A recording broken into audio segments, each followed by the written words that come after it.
Estudia. El derecho se transforma constantemente. Si no sigues sus pasos, serás cada día un poco menos abogado. Decálogo del abogado. A nombre del equipo de trabajo de los que conformamos Jurista Ius, les damos la más cordial bienvenida el día de hoy a los que se dieron cita precisamente para este evento académico que hemos organizado en conjunto con el abogado Andrés Arellano y el abogado Pedro Durán, quien el día de hoy nos honran con su presencia aquí en su casa, Jurista Ius.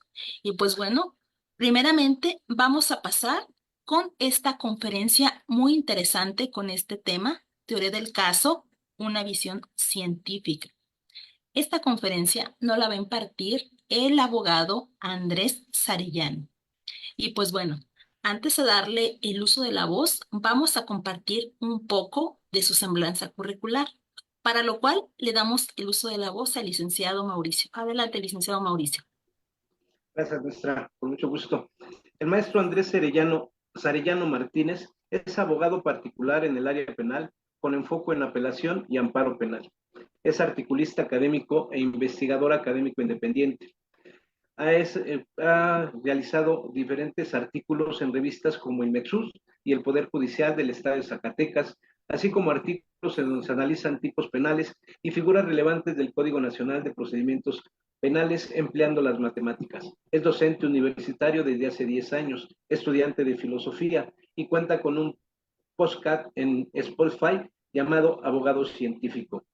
En su momento les mandaremos la dirección para que ustedes puedan acceder a su podcast y lo sigan en sus redes sociales. Gracias, bienvenido, maestro Andrés Arellano. Un honor y un gusto tenerlo aquí. Los micrófonos son de usted.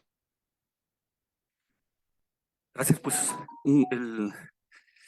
el tema es interesante, ¿verdad? En el sentido de, pues, el enfoque que va a traer y les agradezco a todos por el tiempo que se está permitiendo exponer ideas en este sentido. Denme un segundo nada más para compartir una pequeña presentación. Confírmenme si se ve, por favor. Sí, ¿va? Okay. Ya se ve en la pantalla, sí.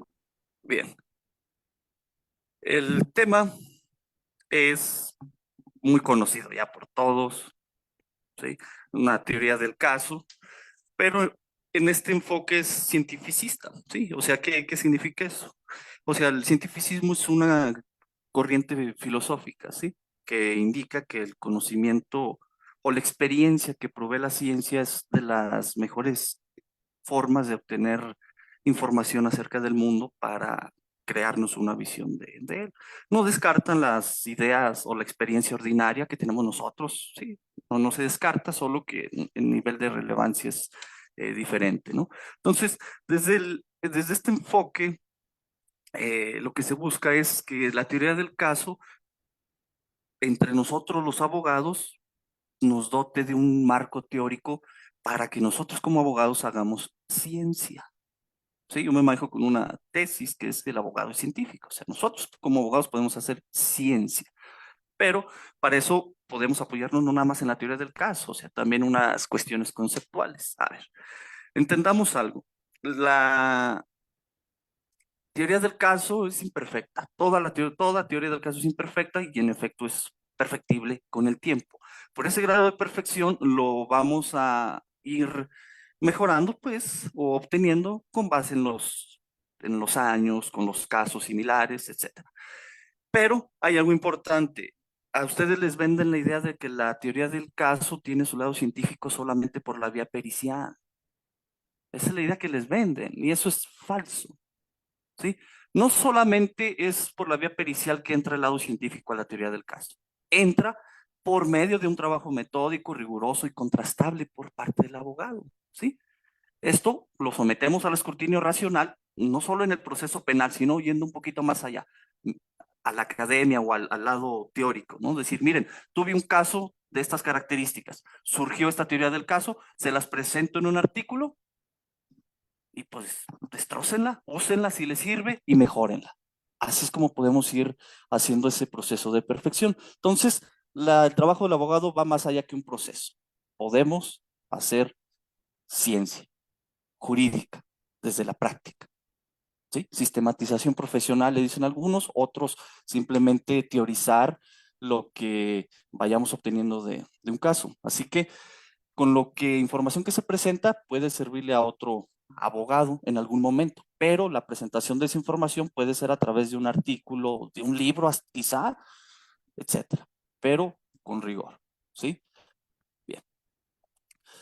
Vamos a entender algo. Para efectos de esta conferencia, la teoría del caso, señores, ¿sí?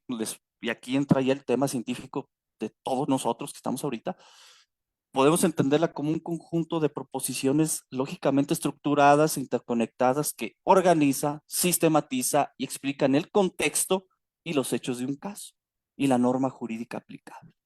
Entonces aquí estamos englobando lo fáctico y lo conceptual. Con la norma jurídica entramos al lado conceptual y con los lados del contexto y los hechos entramos a lo fáctico, ¿sí? Entonces esto es la definición que les propongo y vamos a ir derivando unas consecuencias, ¿no? Vamos a ir haciendo una serie de inferencias. Ahora, contrario a lo que afirman muchos abogados y dogmáticos, la teoría del caso no es un método, no es una técnica, no es una metodología. Tendríamos que discutir si es una herramienta metodológica, como dice Carbonell, y que es muy usada por muchos abogados esa idea. Tendríamos que discutir porque tenemos que definir qué entender por herramienta metodológica. O sea, ¿qué estamos hablando cuando decimos ese concepto, verdad? Sea como sea, no es un método, no es una técnica. Esto confunde a las personas, a los abogados. Por lo tanto, contrasten ya con la definición que les di. Conjunto de proposiciones lógicamente estructuradas, etc. Ya tenemos un contraste, ¿sí? Ahora, esto conduce a ciertos errores y creencias falsas sobre la teoría del caso. ¿Cuáles son? Les dicen a ustedes, la teoría del caso tiene tres elementos: fáctico, probatorio y jurídico. La teoría fáctica, la teoría probatoria y la teoría jurídica. Y no es falso. ¿Por qué? La teoría del caso no contiene una teoría fáctica, porque la naturaleza de los referentes, o sea, las cosas de las que habla la teoría del caso, como son fácticas, vuelve a la totalidad de la teoría del caso como una teoría fáctica. Entonces, la teoría del caso es una teoría fáctica, ¿sí? Y no es que englobe tres subteorías, no. Esa es la teoría fáctica que trabajamos. Y esto quita ese elemento. No hay una teoría probatoria. ¿Por qué? O sea, el conjunto de elementos probatorios con los que trabajan fiscales y abogados, eso no lo sistematizamos, lógicamente, no hacemos una representación conceptual de la totalidad de testigos, de periciales, de documentales, ¿sí? ¿Por qué? Porque eso es su función, la función de los elementos probatorios, pues ya lo sabemos, es dotar de un valor de verdad a las proposiciones de la teoría del caso. Esa es su función. Pero las teorías probatorias, yo hasta ahorita no he visto publicada una. No he visto que digan, mira, tengo un conjunto de 10 testigos, 3 periciales y 5 documentales. De esto teorizo. Voy a explicar racionalmente su naturaleza, su interconexión. No. Entonces, no hay teoría probatoria. Pero sí hay una teoría jurídica, eso sí. Sí hay una teoría jurídica, pero ¿cuál es? La del tipo penal o la calificación jurídica, ¿sí? Este es eminentemente conceptual. Ese es el lado conceptual o del razonamiento abstracto de la teoría del caso, ¿sí? Entonces sí hay una teoría jurídica, pero no hay una teoría probatoria y toda la teoría del caso es la teoría fáctica. ¿Me explico? Entonces, si reorganizamos esta noción, vamos a tener efectos muy interesantes en la práctica, porque podemos apoyarnos en teorías probatorias conceptuales, por ejemplo, de muchos autores, ¿no? Muy citado por la Suprema Corte, Ferrer Beltrán, creo que se llama, y muchos otros, ¿no? O sea, esas son teorías conceptuales que podemos meter en nuestra teoría del caso, como antecedentes referenciales de carácter teórico, ¿sí? Sí podemos apoyarnos en cualquier otra teoría, la teoría de las nulidades, la teoría del acto jurídico, la teoría del fruto del árbol envenenado, la teoría del delito, la teoría del dolo, cualquier otra. Son apoyos teóricos que van a estar dando la base racional a nuestra teoría del caso y dando un marco conceptual. Están dentro de, se interrelacionan con la teoría del caso. ¿Me explico? Pero no son propiamente así el elemento como ustedes lo conocen: fáctico, probatorio y jurídico, salvo el jurídico. Ese sí es un elemento necesario de carácter conceptual. A ver, Esto nos conduce a algunos aspectos metodológicos. ¿Cuáles? Pues estamos proponiendo una visión cientificista, ¿no? Científica. Pues tiene que haber un método. Ya sabemos, el famoso método científico. No nos vamos a quebrar la cabeza tanto.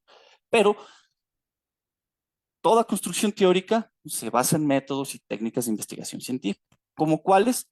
Hay muchísimas, muchas, señores, muchas técnicas, muchas. Métodos, el método científico es un conjunto de métodos, ¿sí? O sea, no, que la observación, que el planteamiento de las hipótesis, que las preguntas, que la experimentación, o sea, es la estructura general. Pero el método científico está conformado por muchos métodos. Por ejemplo, uno que yo uso mucho y que les propongo, que pueden escuchar en el podcast incluso, es el método de estudio de caso.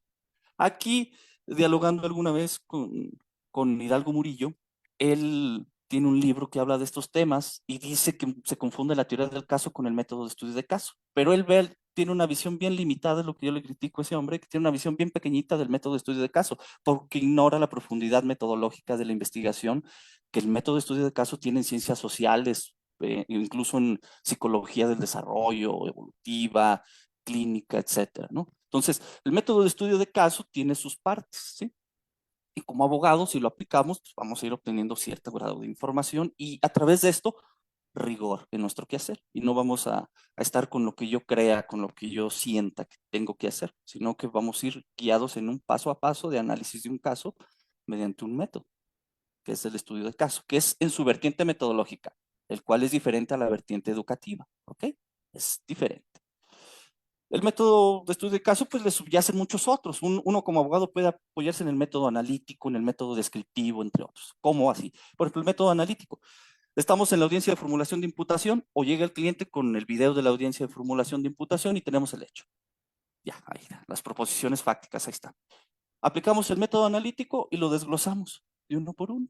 Ya, ahí está. O sea, con rigor desglosamos las proposiciones fácticas, quizá las reformulamos un poquito para que comprender lo que subyace ahí, el significado de lo que están hablando también, y luego lo tenemos en una tablita y listo. Y aplicamos el método analítico ahí.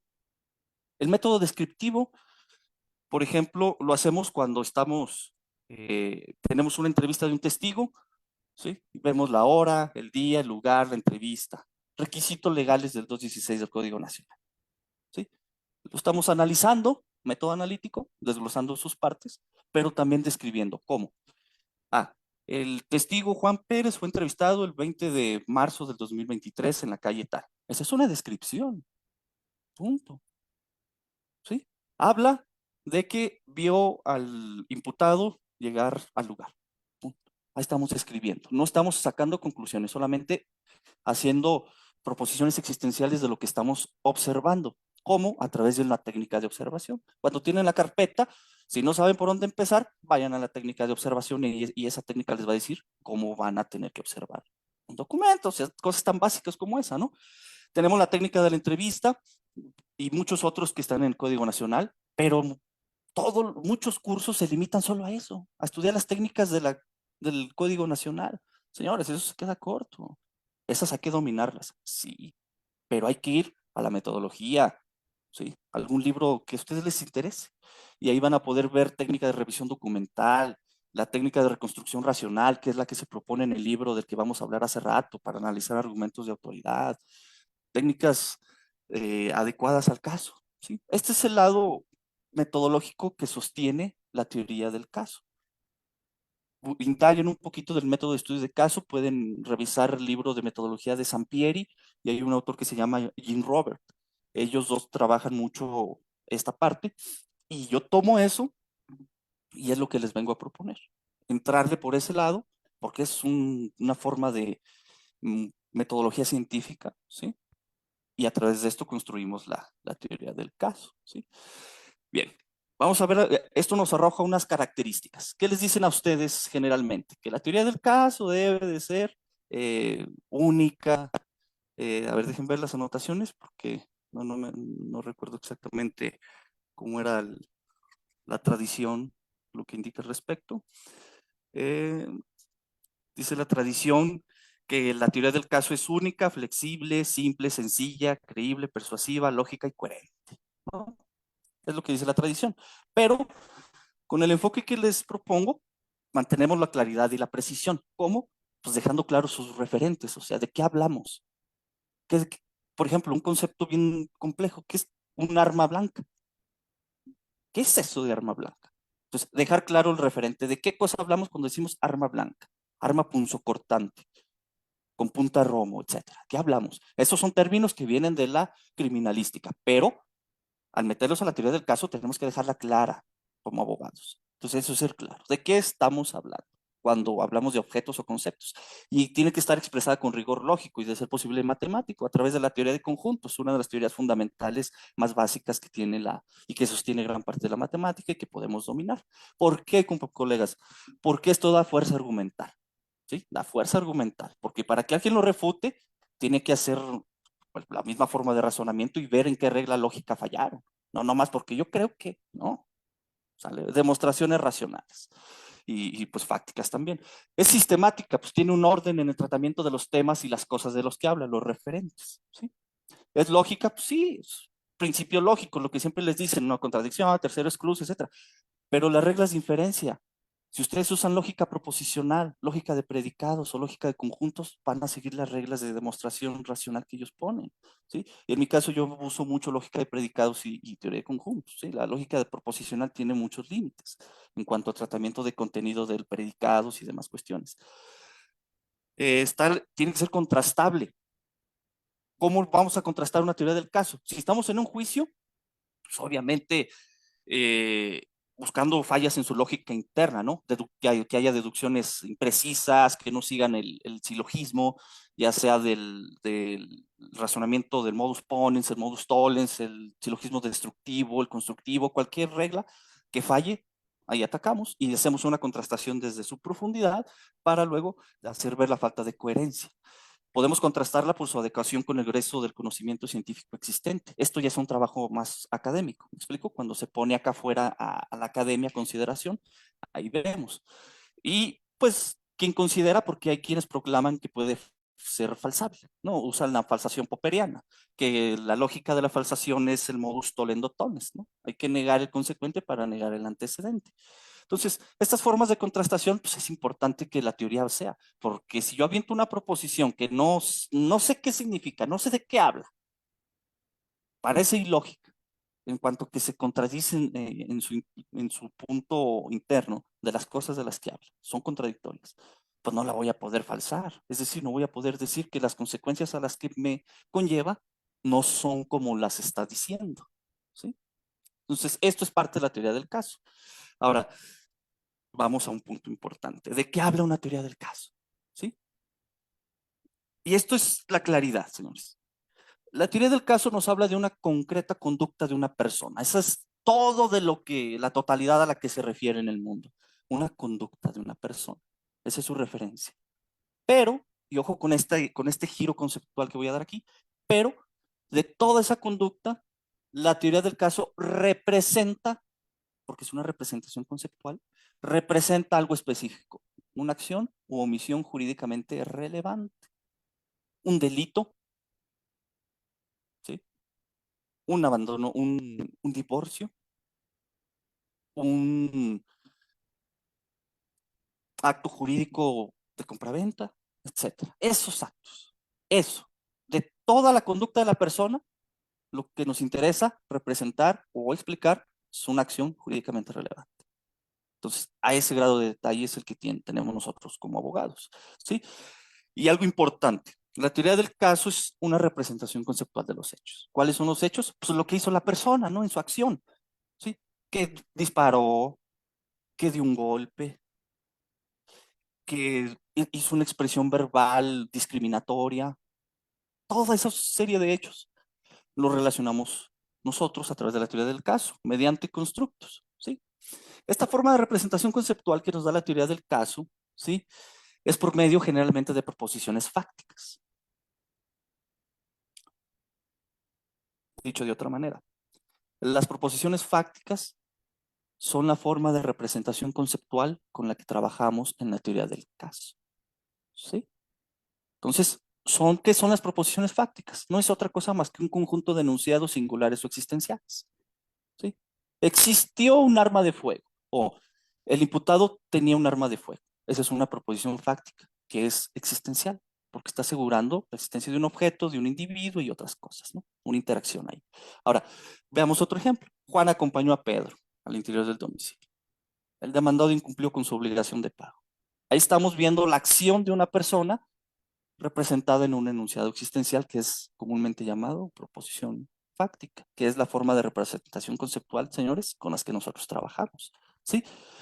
Entonces, todo esto representa un hecho. Cuando ustedes quieran representar un hecho, van a hacer una proposición. Si quieren ser lo más exactos o expresarla lo más exactamente posible, la lógica de predicado les dice cómo hacerlo, ¿sí? Bien. Y fíjense, ya que hablamos de eso, ¿cómo podemos expresar la teoría del caso? Bien. La totalidad de los argumentos conforman la teoría del caso. Todo lo que decimos es parte de la teoría del caso.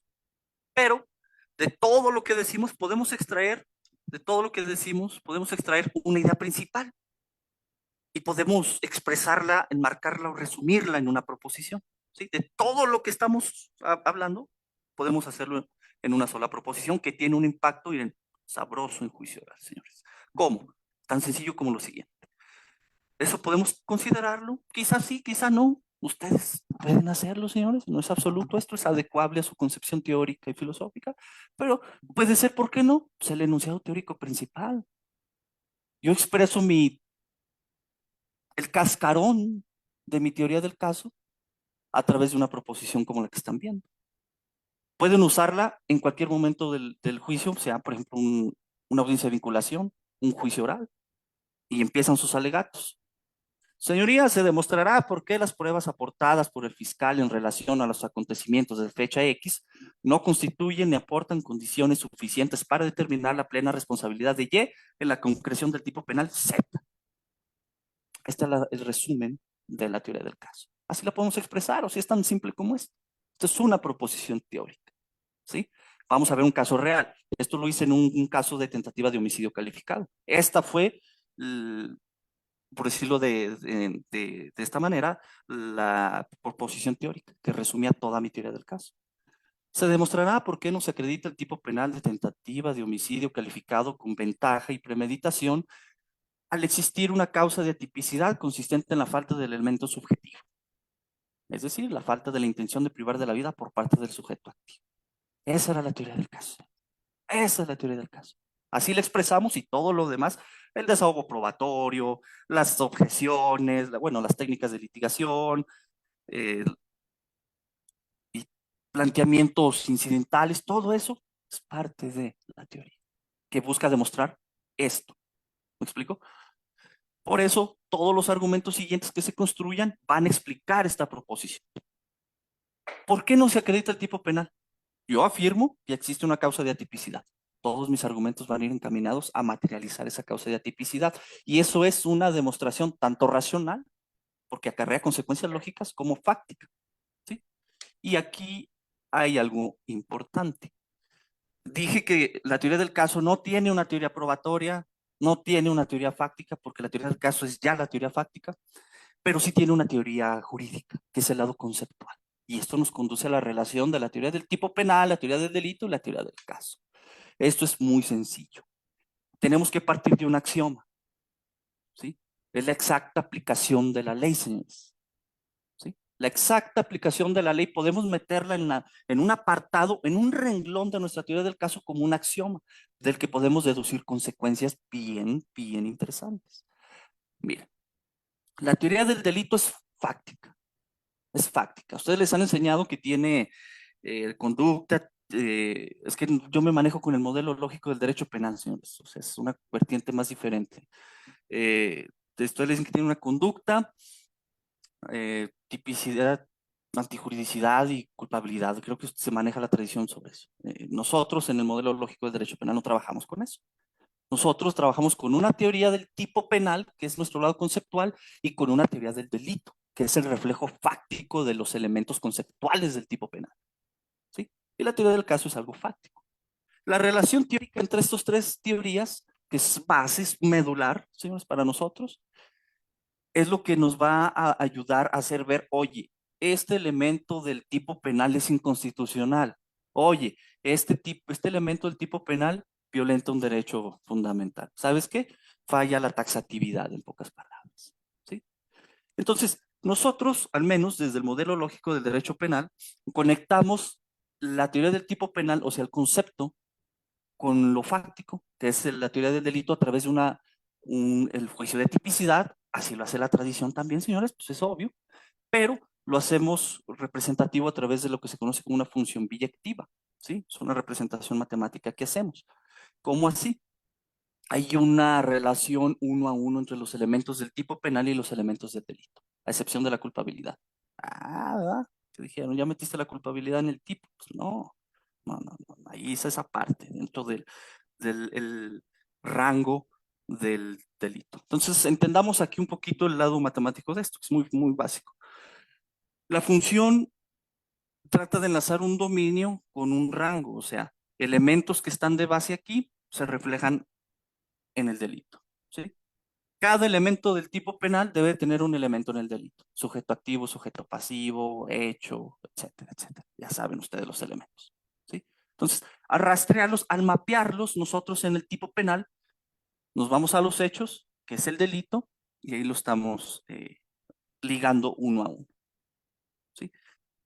Para que haya delito tienen que darse todos los elementos del tipo. Es algo tan sencillo como eso. Si falla un elemento que no se da, pues no hay delito, señores. ¿Sí? Principio básico. Entonces, todos los elementos del delito son la viva imagen de algún elemento del tipo penal. Estas son las dos características del juicio de tipicidad que nosotros hacemos, señores, como abogados. No lo hace nada más el juez, lo hacemos los abogados. ¿Sí? En pocas palabras, no hay un elemento en el delito que no esté en el tipo penal y viceversa. Esto es lo que nos dice el juicio de tipicidad entendido como una función biyectiva. ¿Sí? Entonces, la teoría del caso, con esto justifico a ustedes que precisa de una teoría conceptual del tipo penal. Si un abogado no analiza el tipo penal con todo el rigor teórico, tiene media teoría del caso. Lo demás lo va a dejar al juez y que le suplan la queja. ¿Sí? Entonces, pues no, señores, ¿qué es eso? Entendamos algo. El tipo penal y la punibilidad están dentro de la norma jurídica penal. ¿Sí? Ahí tiene una pequeña representación.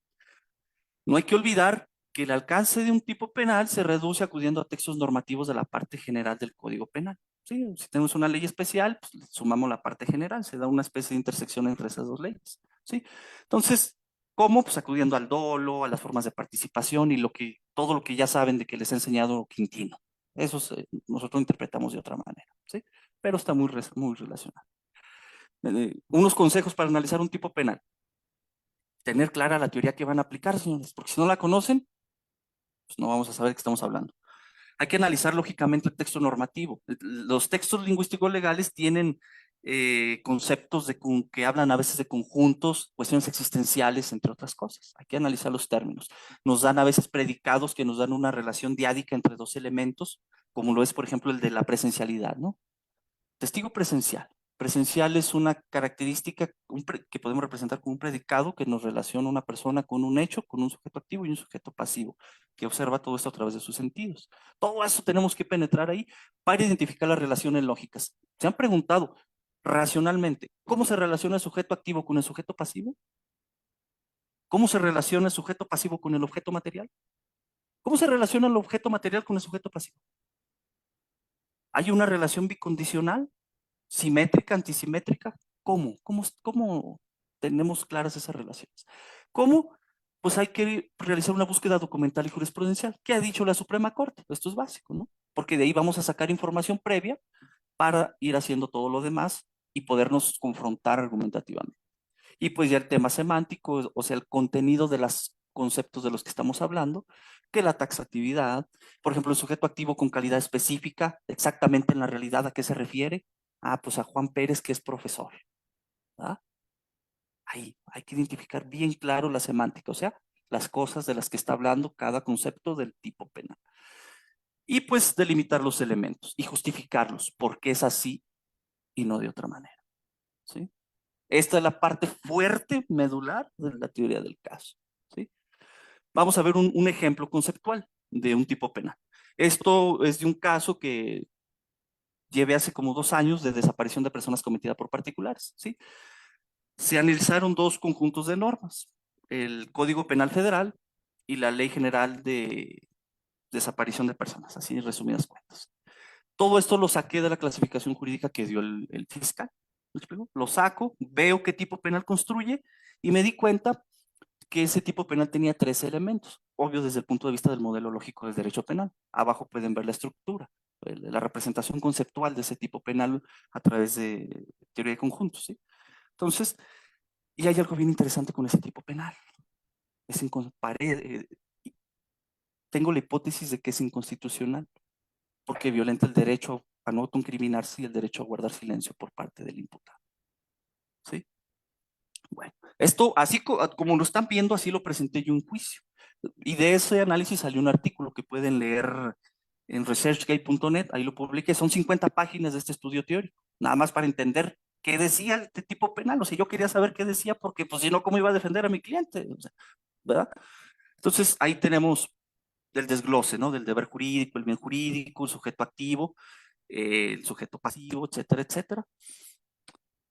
Y detecté que había 2 bienes jurídicos. Dije, pues más dolor de cabeza, porque al incumplimiento de la prohibición, o sea, el deber jurídico, atenta estos 2, pero ¿cuál es exactamente el otro bien jurídico? Y ahí saqué un subconjunto que es la seguridad de los derechos que integran la personalidad. Entonces, este grado de profundización conllevó a la identificación del hecho como una voluntad, una conducta dolosa, nosotros lo conocemos como voluntad ultradolosa, ustedes la conocen como elemento subjetivo distinto al dolo, nosotros decimos que es voluntad ultradolosa, y una actividad. Entonces, dolo, voluntad ultradolosa y una actividad. No tiene resultado material, señores. Eso es una sorpresa. O sea, yo dije, ¿cómo? Porque es un delito permanente, y lo que es permanente, una causa que es permanente, no produce sus efectos. ¿Sí? Es un principio ontológico. Entonces, con esta serie de ideas se puso en la teoría del caso y bueno, había problemas interesantes. ¿Qué significa la suerte? ¿Qué significa eso de ocultar la suerte de una persona? ¿Qué es la suerte? Iban a juzgar a una persona y no sabíamos exactamente qué significaba su suerte. Pues ya de todo un análisis gramatical y usando un principio de sustitución léxica, le dimos un contenido. No pude buscar la inconstitucionalidad por la violación al principio de taxatividad. Dije, no, hombre, si no sé qué dice la suerte, de ahí me voy a agarrar. Y pues no, sí se pudo.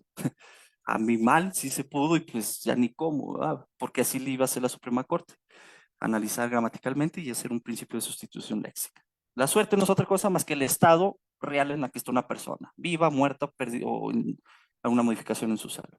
Entonces, pues ya con esa claridad se, se tuvo una serie de efectos, ¿sí?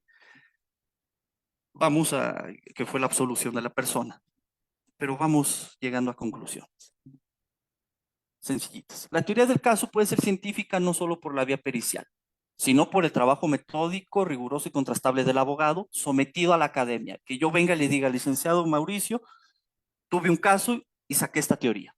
Chéquemela, analícemela.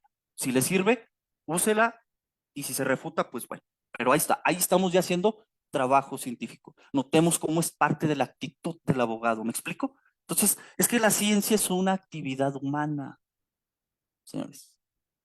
Y como abogados, al hacer esto, estamos activándonos científicamente. ¿Sí? Que venga algún día el maestro Pedro, a ver, Andrés, tuve un caso de tentativa, salió esta teoría del caso, pues ahí te la dejo, ¿no? Como artículo académico. Pues yo la leo y, mira, qué interesante esta proposición teórica, mira, este enfoque lógico. Y con eso, yo la uso en un caso similar. ¿Y qué creen? Ahí vamos trabajando ya como abogados esta parte, dándonos material científico, ¿sí? Y no esperando nada más a ver qué dice la Corte, Suprema Corte, porque hay una dependencia excesiva de los abogados a lo que dice la Suprema Corte. ¿Sí? Ay, que la Suprema Corte me diga qué es eso del ocultar el paradero. Pues no, y así defendemos personas, pues cuidado, ¿sí? Eso no se va.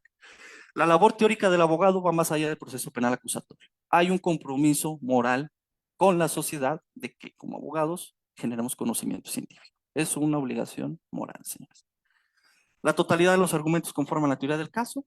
La teoría del caso tiene una estrecha relación con la teoría del tipo penal y la teoría del delito, porque si no sabemos qué dice el tipo penal, pues no vamos a saber ni qué investigar, ni cómo contraargumentarle al juez también, o en la apelación por si se ocupa, ¿sí? Puede aplicarse cualquier método y técnica previsto en los diversos métodos que están en el método científico. Ustedes usen la técnica, el método que les cuadre, pero síganlo con rigor. Porque si ustedes algún día publican una teoría y voy a ver el método que usaron, las conclusiones a las que llegaron, las técnicas que aplicaron, si el resultado fue favorable, que se absolvió a la persona, genial, pero con rigor técnico, ¿qué tal que la técnica que aplicaron no fue la adecuada para ese tipo de situación? Y ahí está una crítica. Si notamos, en resumidas cuentas, propongo hacer lo que hace el químico, lo que hace el físico, lo que hace el sociólogo, lo que hace el psicólogo. Eso es lo que les propongo que hagamos como abogados. ¿Sí? Bien. Voy a materializar esto. Regáleme 5 minutos más. 5 minutos. 5 minutos. Voy a materializar esto. Quiero que vean cómo se ve en un paper. ¿Sí? Este paper yo lo espero publicar. Estoy esperando que se resuelva la apelación porque Fiscalía apeló la sentencia absolutoria. Estoy esperando a ver qué pasa para publicarlo y pues, ser congruente con lo que digo, porque pues qué chiste tiene que venga y les platique y no haga nada, ¿verdad? A ver, déjenme ver si puedo hacer zoom. Miren, para que vean que esto existe, esta es, por ejemplo, la cartilla de presentación. Esto se llevó a cabo en la Fiscalía Especializada o la investigación está en esta área, en la Fiscalía Especializada en Atención al Delito de Desaparición Forzada de Personas y cometida por particulares. La fecha de investigación es del 2019, ¿sí? El lugar de los hechos fue acá donde radico, en Sombrerete, Zacatecas. Hubo 2 jueces que intervinieron y pues aquí hago un pequeño desglose, ¿no?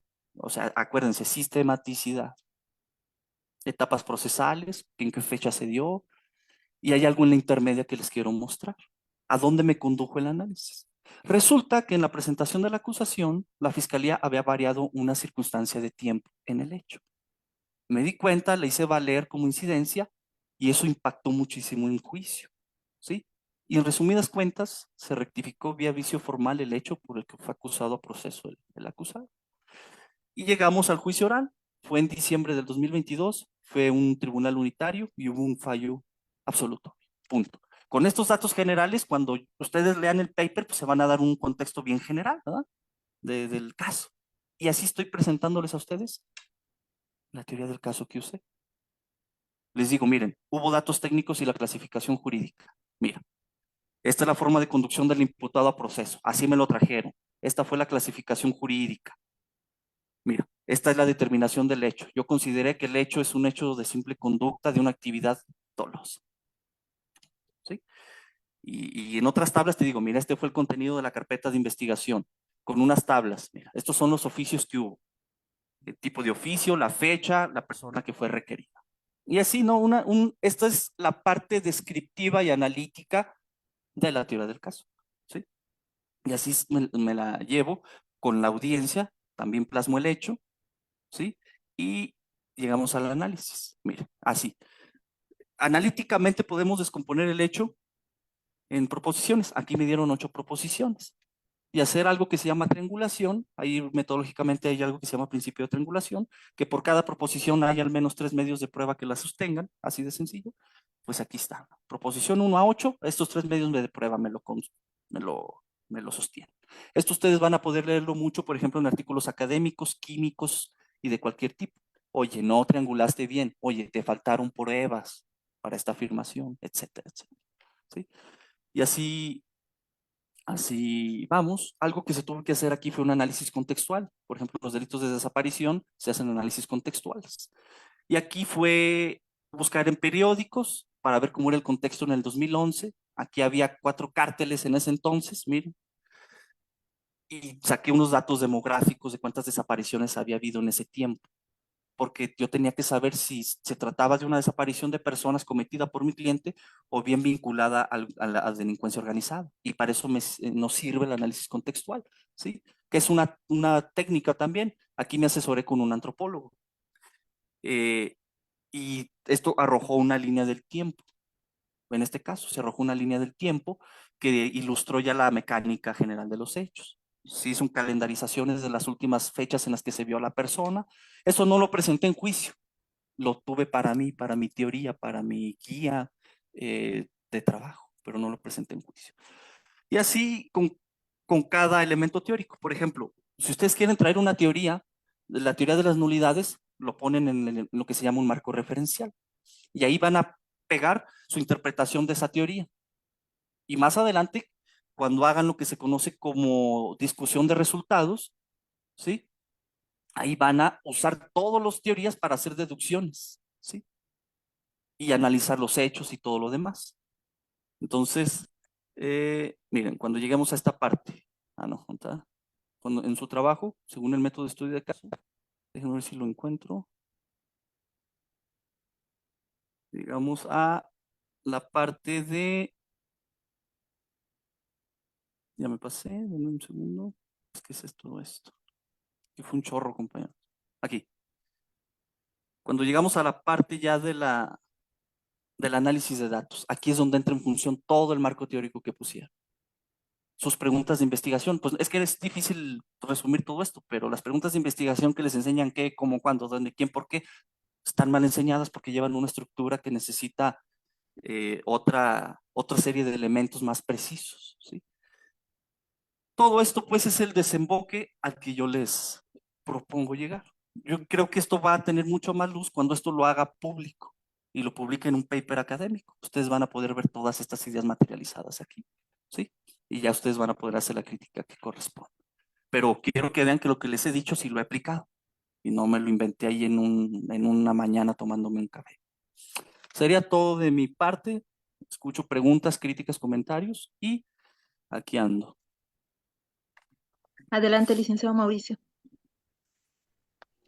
Si alguien del público quiere hacer algún comentario, pregunta, duda que tenga, para activarle, puede levantar la mano y le activamos su micrófono. Porque de igual forma ya estaríamos pasando, ¿sí, no? A la siguiente parte, ahora sí, que nos ha convocado aquí, pues estamos muy contentos también, porque el día de hoy estaremos realizando una presentación de un ebook y pues bueno, voy a compartir pantalla precisamente para pasar a esta segunda parte, pues le agradecemos, abogado Andrés Arellano, por esta excelente charla, conferencia sobre teoría del caso. Realmente, pues, es un tema muy importante en el cual nos tiene aquí, nos hemos dado cita para escucharle atentamente. Y pues bueno, también vamos a pasar ahora con la presentación del ebook titulado Más acá de las palabras. Para eso vamos a darle el uso de la voz a nuestro invitado especial, el abogado Pedro Durán Hernández, quien nos va a introducir con algunos comentarios respecto a esta obra. Sin embargo, antes de darle el uso de la voz, vamos a leer también un poco un extracto de su semblanza curricular, para lo cual le damos el uso de la voz al licenciado Mauricio. Adelante, licenciado. Sí, maestra, gracias. Denme un minuto, por favor. Se me fue el... Claro que sí, ¿Me esto lo ahora sí. reenvía? Perdón, no llegó, ¿eh? No me llegó. Denos un momentito. De igual forma, pues estamos muy contentos de que ambos abogados se encuentren aquí en nuestra casa, en su casa, Jurista Yus. Denos un momentito, por favor. Creo que por ahí alguien levantó la mano, mientras Sí, propongo alguien una iba a hacer una pregunta. pregunta. A Creo que ver, vamos a abogado dejar de compartir. Bustillos, algo así. No vimos. Gonzalo Bustillos, sí, él. Aguardamos. Un momentito, por favor, vamos a activarle el micrófono. Adelante, abogado Bustillos. Hola, buenas noches. Antes que nada, muchas gracias por la plática. Y mi duda es la siguiente, profesor o doctor Andrés Arellano. Para efecto de justificar la comprobación del aspecto fáctico o ontológico de la norma, ¿qué elementos consideras que se deben de integrar para demostrar la existencia ahora sí, del aspecto fáctico? Es decir, ¿tú cómo lo manejas como causas esenciales de la naturaleza de ser, justificando todos sus elementos constitutivos, que es materia, forma, formalidad, fuerza, ímpetu, potencia o fin, así como la manera accidental de existir en cuanto a circunstancias intrínsecas o extrínsecas. ¿Cómo haces ese estudio? Para adecuar, ahora sí, el aspecto fáctico normativo y darle su justificación probatoria. Bueno, la pregunta es de un hondo calado porque justamente, qué bueno que la extrae porque todo lo que hemos hablado presupone de alguna manera la realidad, ¿no? Presupone algún tipo de ontología. La ontología en la que yo me manejo también trae este carácter, se llama el campo filosófico que subyace a mi concepción, es la filosofía científica. Y dentro de la ontología, lo que tratamos de hacer es acudir al conocimiento científico para ver qué nos dice la experiencia en cuanto a los existentes, justamente. En consecuencia, eh, el tema de la sustancia, su forma, todo eso, lo tomamos como datos, lo que dice la antropología, lo que dice la sociología, lo que dice la física, lo que dice la mecánica cuántica, lo que dice la biología, etcétera. Entonces, con esos datos y pues ya el razonamiento lógico y muchas cuestiones filosóficas, extraemos el entendimiento de la realidad. En mi caso, todavía tengo en desarrollo la parte ontológica, ¿no? Es parte densa, muy densa de la filosofía y yo la sigo desarrollando. Y de momento hay una premisa importante para la cuestión de la materia. En la corriente filosófica, por ejemplo, que trabajo, está Esteban Romero, que es un físico, y estaba Mario Bunge, está Héctor Bucetich, está también Hans Reichenbach, etcétera. Y nosotros consideramos que las cosas, podemos decir con rigor que algo es una cosa si solo si tiene energía. Y, ¿sí? Una cosa sin energía no es una cosa. Entonces, desde esa concepción de la materia, para probar yo, por ejemplo, una proposición fáctica, una interacción entre dos cosas, pues yo tengo que entender qué es energía. Obvio, no lo puedo demostrar en un juicio, ¿verdad? O sea, no me voy a traer yo al físico y al de la mecánica cuántica que me expliquen. No, sino que yo entiendo que un arma, jurídicamente le llaman, le pueden decir que una cosa, ¿no? Arma es una cosa, pero en realidad eh, puede ser solamente un objeto ante la carencia de cierta energía. Entonces, estas concepciones ontológicas, pues sí van a tener un hondo calado en la construcción de una teoría del caso, de cada quien, porque depende cómo entiendan la realidad y la justifiquen. De ahí que hay un principio que puede ser básico para todos y que se usa mucho en amparos. Lo ordinario se presume, lo extraordinario se demuestra.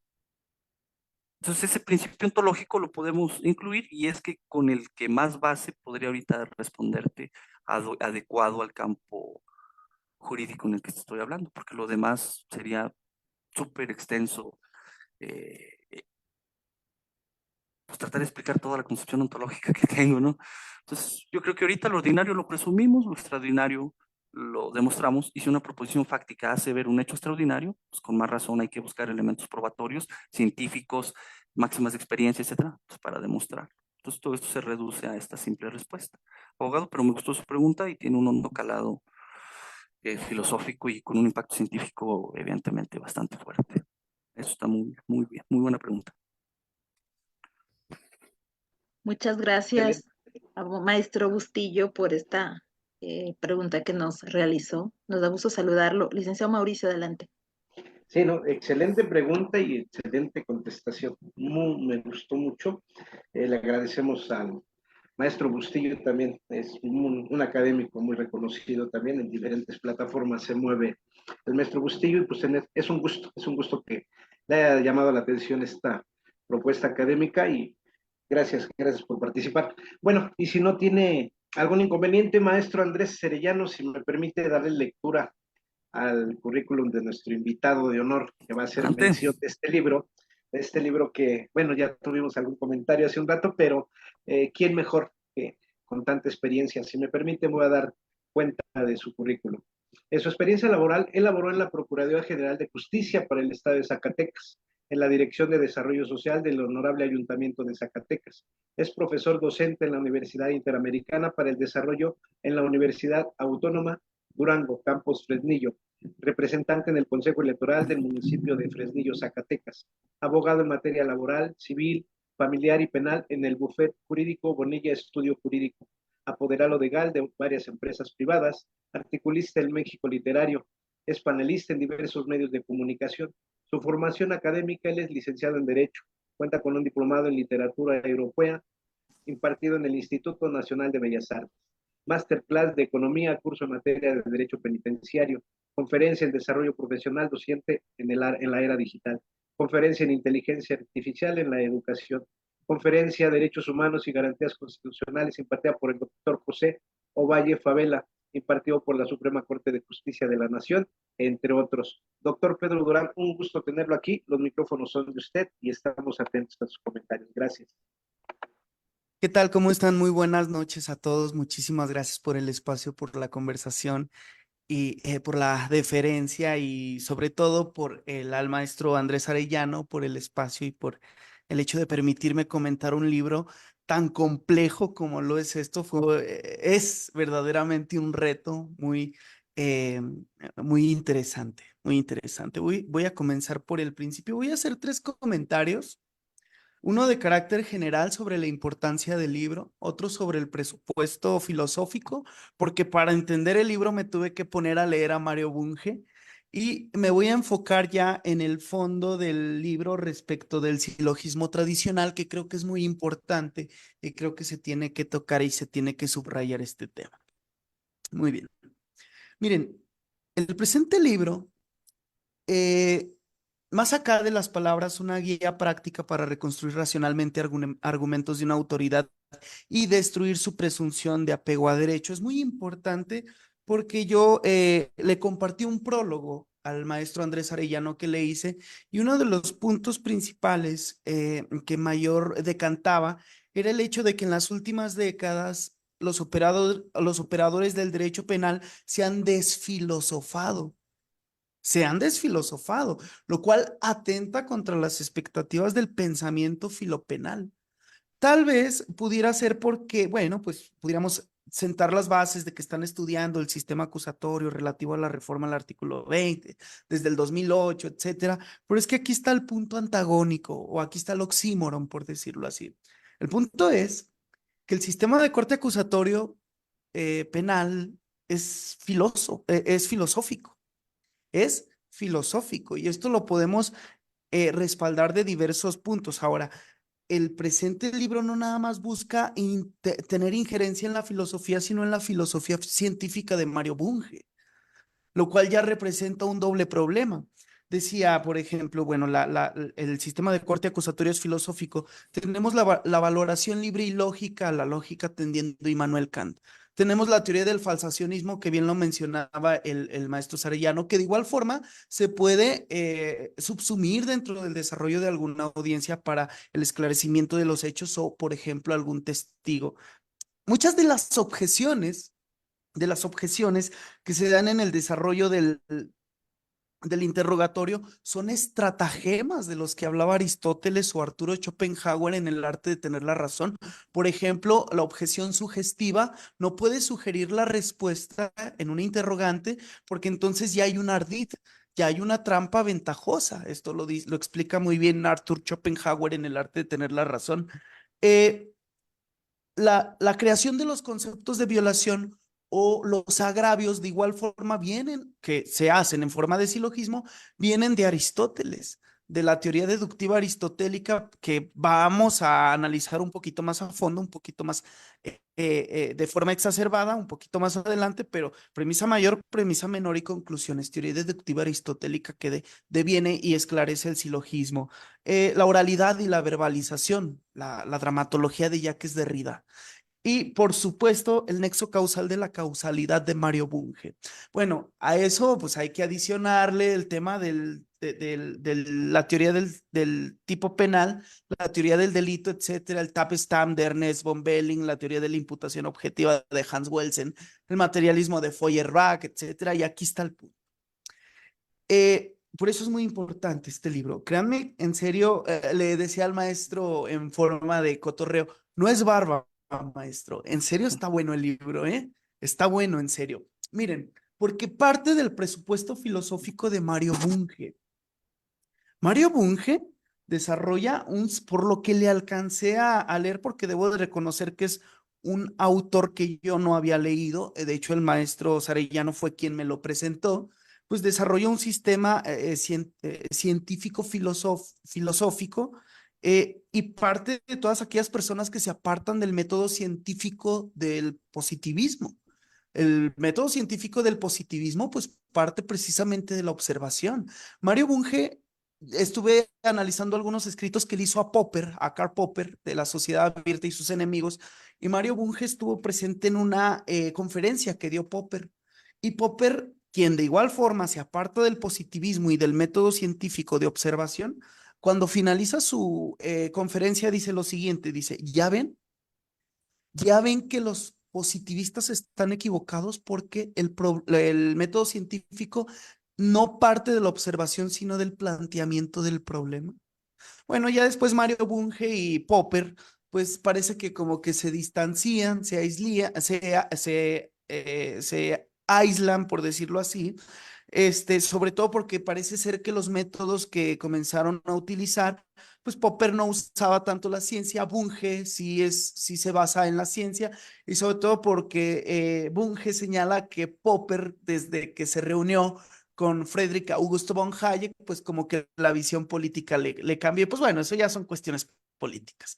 El punto es que Mario Bunge estudia la mecánica cuántica, y dice algo muy importante. Dice que esta ciencia niega la existencia de las cosas y reduce todo a átomos aparentes. Y rescata, oye, esto ya lo había dicho Immanuel Kant. Esto ya lo había dicho Immanuel Kant en la crítica de la razón pura. De hecho, la definición del mundo de Immanuel Kant es el conjunto de todas las apariencias. Esa es la definición de Immanuel Kant, que luego ya Hegel le contesta sobre la materia y la conciencia, y luego Marx sobre las condiciones materiales respecto de la conciencia, etcétera, ¿no? Se genera ahí toda una polémica, todo un ambiente muy filosófico. Entonces, ya, de por sí, el presupuesto filosófico es complejo. Es decir, no nada más es filosófico, porque Mario Bunge dice esto, dice, la ciencia y la filosofía no están aisladas, no están separadas. El problema es que los filósofos hace mucho tiempo que se apartaron de la ciencia y por ende la filosofía ya no es un referente para los científicos. Lo que hace Bunge es unificar, consustanciar estas dos vértices. Lo que yo creo y considero y casi afirmo que trata de hacer el maestro Andrés Arellano es consustanciar confabular de igual forma la ciencia filosófica con la práctica jurídica, que lo dice en el libro. Pero bueno, es parte del presupuesto filosófico, por lo cual, bueno, ya de por sí es muy interesante todo este tema y además te ayuda a conocer nuevos métodos científicos y no te reduce del todo al método popperiano, que a mí me gusta mucho Popper, pero ya con ciencia, pues se vigoriza aún mejor, ¿no? Eh, el libro, ya en el tema del fondo, le digo, oye, es que se empiezan a analizar conceptos, como lo decían por aquí, es un rescate de conceptos. Recuerdo muy bien a Agustín de Hipona lo que decía respecto del tiempo. Agustín de Hipona dice, cuando no me preguntan qué es el tiempo, yo sé qué es el tiempo, pero cuando me lo preguntan ya no lo sé. Entonces, ¿qué es todo el tiempo estoy hablando del tiempo, pero no sé qué es el tiempo? Lo mismo pasa con la educación que nos han impartido. Hablamos de palabras y nunca nos detenemos a pensar el contenido y todo lo que comprende el concepto. Por eso, reitero, es una necropsia el libro del cuerpo de la palabra, de la argumentación, de la redacción, de las proposiciones, un rescate de conceptos, pero no al cuerpo general, sino al esqueleto de estos referentes. De verdad. Desarrolla, por ejemplo, el tema de la semántica, la abre, la analiza, la ontología, la epistemología. Y eso, pues bueno, te permite tener una visión mayormente amplia, pero hay un tema en particular que a mí me llamó la atención, que es el tema del silogismo y los diferentes tipos de silogismos. Importantísimo. Yo veo tres aspectos. Uno, la estructuración de un razonamiento, el método de deducción y cómo combatir el silogismo. A ver, por partes. La estructura del razonamiento. Al principio les hablaba del libro del arte de tener la razón de Arthur Schopenhauer. Y él toma todo lo que habla respecto de ese libro, de los tópicos de Aristóteles. Es decir, no hemos salido de Aristóteles. A mí me gusta mucho Aristóteles, pero no hemos evolucionado la visión aristotélica. No hemos evolucionado la visión aristotélica. Creo que este es el punto capital medular. El arte de tener la razón te dice, existen dos formas de llegar a la razón, por fas o por nefas, es decir, de forma lícita e ilícita. Porque en la dialéctica, que para Aristóteles es el arte de discutir, no le importa la verdad. Y ojo, que este argumento es peligroso. Le importa llegar a tener razón. O sea, la verdad se deja de lado y lo que le importa es llegar a tener razón. Dice, y existen muchos mecanismos que se pueden dar para llegar a la razón. Y va señalando una serie de silogismos que ya se daban desde que Aristóteles analiza toda esta situación desde los tópicos, que es mediante la lógica analítica, la dialéctica, la erística, la sofística, la heurística, la hermenéutica y la peirástica. ¿Qué son estos mecanismos? Siguen siendo silogismos. De hecho, de eso se trata el libro. El libro más o menos se trata en el sentido de que, a ver, la lógica analítica y la dialéctica es un silogismo cuyas premisas son correctas, aunque pudieran parecer falsas, son correctas. Y la sofística y la erística son silogismos que tienen premisas que pudieran parecer correctas, pero sus conclusiones son falsas o parte de sus premisas son falsas, son incorrectas, no son verosímiles. Entonces, pues ahí ya hay un problema, no nos dejamos del silogismo.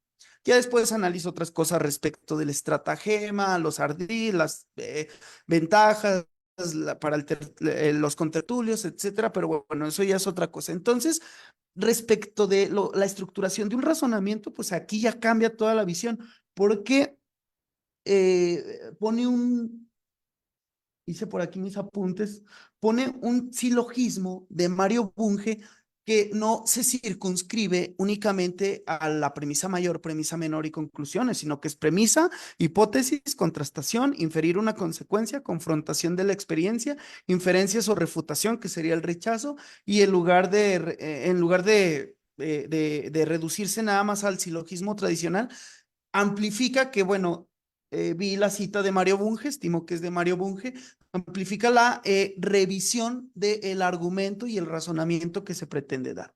Entonces, bueno, eso es un tema ya de por sí sumamente importante. Miren, ¿cómo mejorar el silogismo tradicional? Bueno, ya les adelantaba un poquito respecto del silogismo en el tema de Mario Bunge. Siempre nos guiamos con la teoría deductiva aristotélica. Tal vez pudiera ser muy apreciable cuando alguien comienza con la redacción. Tal vez pudiera ser un buen índice, ¿no? Pero el problema es que no salimos de esto, lo confieso, yo incluso, incluso los jueces siguen resolviendo con el mismo silogismo tradicional. Premisa mayor, premisa menor, conclusiones, dato, aplicación y la conclusión, inaplicación, aplicación errónea, etcétera. Y no manejamos esta situación y después, por eso, pues surge que no nos, ahora sí que en términos coloquiales, no nos pegan los conceptos de violación y no nos pegan los agravios. Ahora, decía otra cosa, los jueces no dejan de resolver con silogismos. Esto lo podemos ver hasta en una sentencia de amparo. Hasta en una sentencia de amparo. Y aquí está el punto, el tercer punto que quiero hablar respecto del silogismo. Combatir el silogismo tradicional. Les voy a spoilear un poquitito de lo que dice el libro en la página 68. Habla del silogismo y cómo contrastarlo, dice. Cito, de ahí que cuando se desea atacar un argumento construido silogísticamente, tal como suelen construirse en sentencia de primera y segunda instancia, así como cuando se recurre a la prueba circunstancial indiciaria o presuncional, tienen que atacarse desde la inobservancia de los principios, reglas de construcción del silogismo. ¿Cuáles serían los principios? Principio de identidad, principio de no contradicción y principio de tercero excluso. Es decir, ¿cómo atacar un silogismo? Pues se puede atacar cuando se apartan de los principios que rigen el silogismo. Hay un libro que de hecho te dice que tienes que resolver con silogismos, que está bueno el libro. Es de Jaime Manuel Marroquín Saleta, que desarrolla la forma de resolver las sentencias de amparo directo, porque de hecho el libro así se llama, cómo resolver una sentencia, cómo técnicas para la elaboración de una sentencia de amparo directo y va manejando diferentes aspectos respecto del silogismo, pero no se aparta del silogismo tradicional. Entonces, todo esto te ayuda para combatir una sentencia realizada, dictada en forma de silogismo, que reitero, no se deja de dar, para analizar, hablaba, por ejemplo, de un método, ahora lo encuentro, un silogismo disyuntivo que se puede emplear cuando hay que elegir entre más de una norma jurídica que logre beneficiar a una persona. Y por ejemplo, aquí este silogismo disyuntivo nos permite no hacer tantos conceptos de violación es decir, no separar la violación constitucional de la violación legal que parte de la norma secundaria y ponerlos incluso en el mismo concepto de violación o en el mismo agravio cuando tienen la misma finalidad y no hacer dos conceptos de violación que siempre se hace de igual forma para elaborar un buen concepto de violación y no nada más poner el dato, la referencia, el precepto, la estadística, la cifra, el desarrollo de combatir la legalidad o la ilegalidad de la sentencia y las conclusiones. A mí eso fue lo que me llamó la atención. Es un buen libro, de verdad. Lo recomiendo y anticipo una cosa, no es fácil, no es fácil porque a mí me costó cuando se empiezan a desarrollar las fórmulas, pues es que reitero, es una necropsia de la palabra, de la argumentación, del razonamiento. Eh, yo puedo dar la conclusión respecto del libro en los términos siguientes. Miren, si Mario Bunge reconcilia la ciencia con la filosofía porque los filósofos comenzaron a apartarse del mundo de la ciencia y por consiguiente la filosofía dejó de ser un referente para el cientificista, me parece que lo que busca el maestro Sarellano y que se encuentra analógicamente a Mario Bunge no es justamente la reconciliación porque el sistema acusatorio, como reitero, ya a mí me parece filosófico, sino más bien aceptar la realidad jurídica de que, como decía en un principio, hay muchas visiones filosóficas y lo que se busca, el objetivo es retomar la ciencia filosófica en consustanciación con la práctica y por supuesto con la ciencia. Eh, Reitero, es un buen libro, es muy interesante, complejo, no lo niego, y porque de por sí ya tiene el presupuesto filosófico y si no quiero hablar de más, y de hecho tal vez el maestro Sarellano no lo pudiera comentar, pero pareciera ser que el método científico filosófico de Mario Bunge lo está aplicando en el desarrollo del libro. Así que, pues bueno, es mi comentario respecto del libro y muchísimas gracias y muchas felicidades. Excelente, abogado Pedro Durán, por esta pues introducción ahora sí de este magnífico libro y pues ahora le vamos a dar el uso de la voz al abogado Andrés Arellano para que nos hable más acerca de este grandioso libro. Adelante, licenciado Arellano. Gracias, maestra. El libro parte, así en términos lisos y llanos, parte de la postura filosófica de la filosofía científica, así se llama, ¿sí? Entonces, yo les dije desde el inicio de la conferencia que yo me adhería a esta escuela filosófica y con esa hago yo mi quehacer como abogado. Muchas ideas que están ahí yo las trato de aplicar y pues bueno, hasta ahorita ha habido resultados bastante interesantes. Uno de ellos es ese tema del libro. ¿Qué pasa ahí? El libro les dice bien claro, mira, este no es un tratado, aquí este no es un manual, no, te voy a tratar de llevarte paso a paso para que de argumentos reales, porque no son argumentos de que si el perro cruza la calle, que si Juanito compró un bombón, no, o sea, son argumentos de resoluciones reales, algunas mercantiles, otras penales, en donde se dice, mira, aquí está el silogismo, mira, aquí está la regla de inferencia que se aplicó. Si sigue la forma es válida, si no es inválida, y ante una invalidez de una aplicación de regla de inferencia, tú ya tienes un punto para empezar la construcción de tu argumento. Entonces, la idea del libro es guiarlos paso a paso. Uno, para que sepan de lo que hablan, cosas de las que van a hablar, cómo van a hablar de esas cosas y cómo van a hacer inferencias lógicas. Es un libro, bueno, considero que es básico, ¿sí? Es básico, porque habla de silogismo aristotélico, pero también de las reglas de inferencia, que son 9 reglas de inferencia. Modus ponens, modus tollens, la conjunción, la disyunción, el modus tollendo tollens. Y cuando llegan al punto del modus tollendo tollens, ahí les hago ver, mira, este sirve como, este es el presupuesto lógico de la falsación popperiana. Una hipótesis, tú la puedes refutar aplicando estas reglas de inferencia.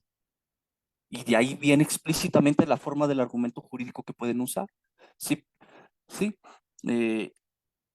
Y hay un apartado muy interesante que dice cómo empezar a razonar. Así se llama. Porque a veces no sabemos por dónde llegarle, ¿no? O sea, bueno, ¿y por dónde empiezo?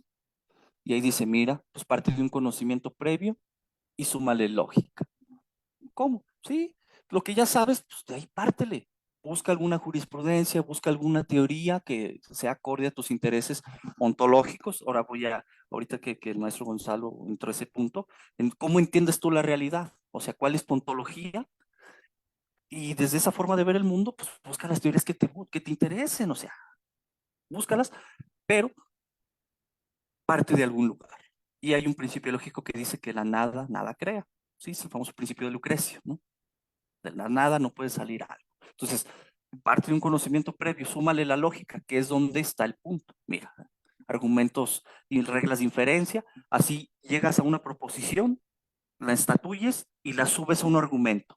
Y luego justificas y luego aplicas las reglas de inferencia, llegas a una conclusión y luego la justificas de otra manera. Entonces, siguiendo este esquema, es como usted te dice, así puedes empezar a razonar.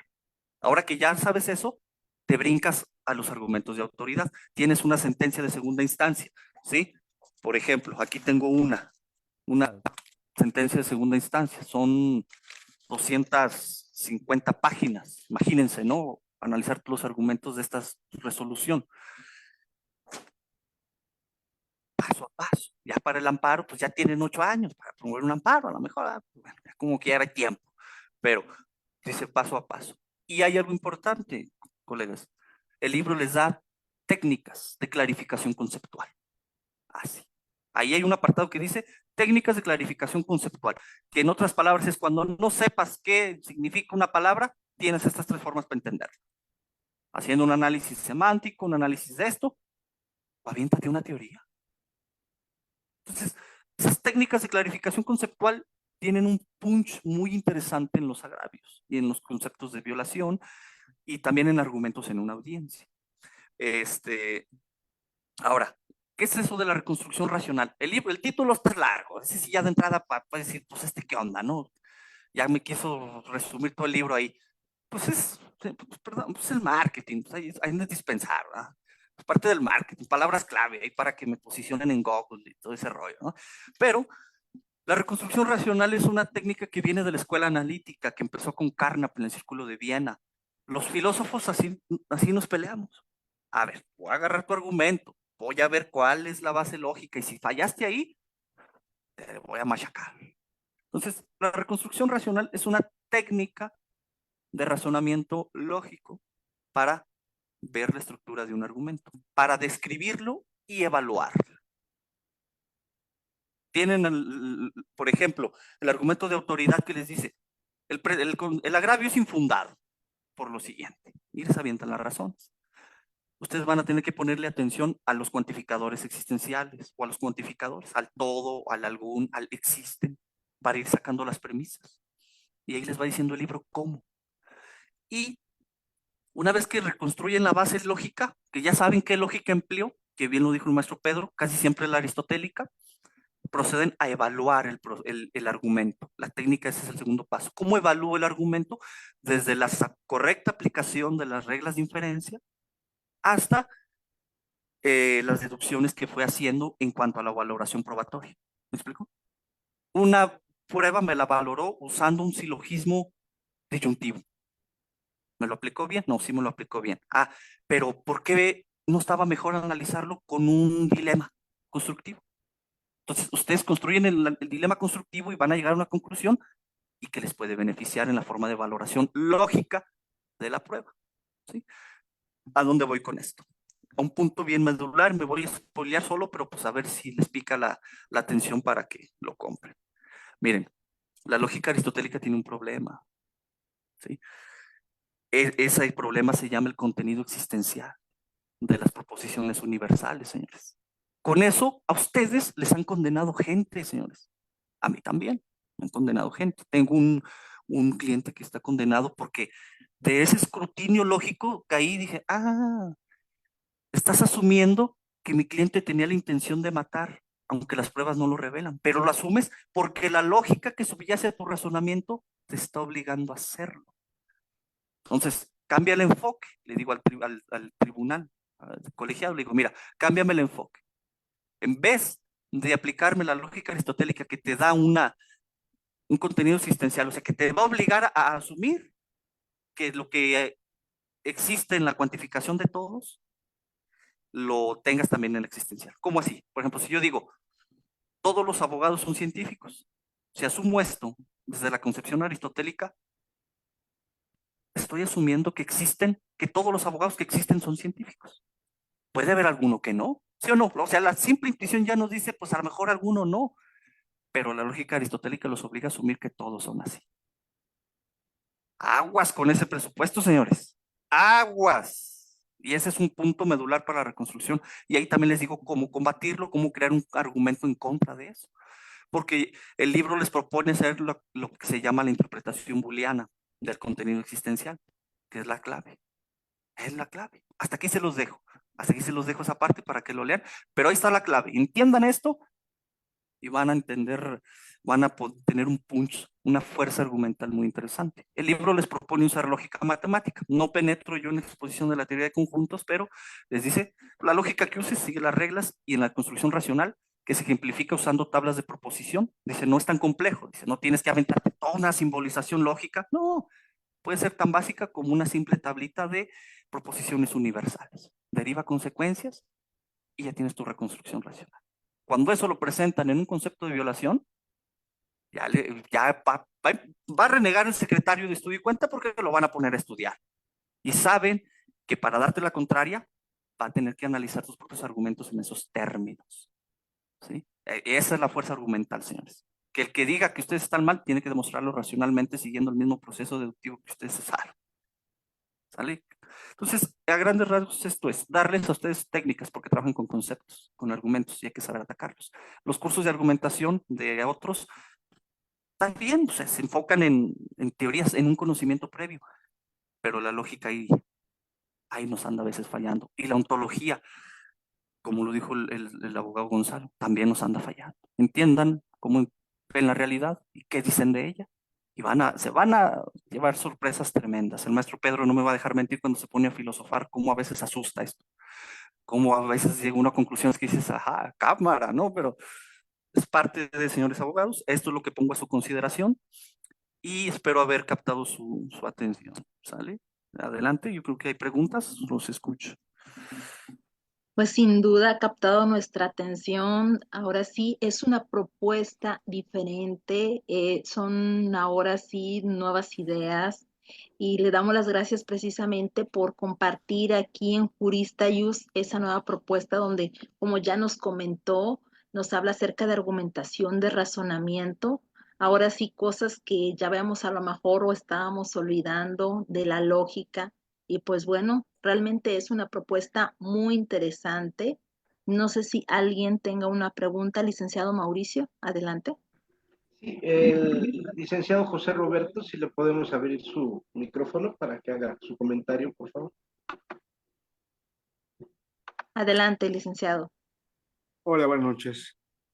Un excelente tema y ante todo unas felicitaciones a los dos ponentes. Además, una pregunta, el libro que consulta o que dice, ¿dónde lo puedo adquirir? Esa era mi cuestión. Muy interesante. Ok. Mire, hay dos maneras, ya depende cómo la quiera usted. Una está en Amazon, ahorita es ebook en Amazon Kindle. Ahí usted entra, lo paga, lo descarga en la plataforma de Kindle de lectura y ya lo tiene ahí en disposición inmediata. ¿Sí? Todavía no he llegado a nada con alguna editorial, Algunas me comentaron que el tema como que daba miedillo por cosas de marketing. Dice, pues esto no se va a vender, está como que un nicho muy especializado. Pues yo les traté de explicar, pues, oye, pues es lo que hacemos los abogados, nomás, es práctica, un desglose de la práctica, pero no hay ahorita impreso. Sería en Está en PDF. digital en Amazon, y el otro es que me mande un WhatsApp y se lo mando en caliente en PDF, ya, al cash. Entonces usted decida, ¿verdad? Le Y lo recomiendo pueden más mandar. Amazon por comodidad y prontitud. Ok. Y si no Muchas le gracias. gusta, ahí le reembolsan su dinero, con Muchas esa gracias. garantía. ¿Vale? Ahorita le mando Maestra, el enlace. Adelante. gracias, maestro. Maestra, ¿le puede abrir el micrófono al abogado González? Ya como última pregunta que nos hace.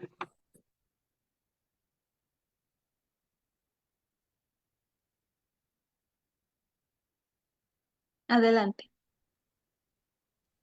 De nuevo cuenta su servidor. Una pregunta, doctor. En su libro maneja cómo conciliar la observancia de las reglas de la lógica formal.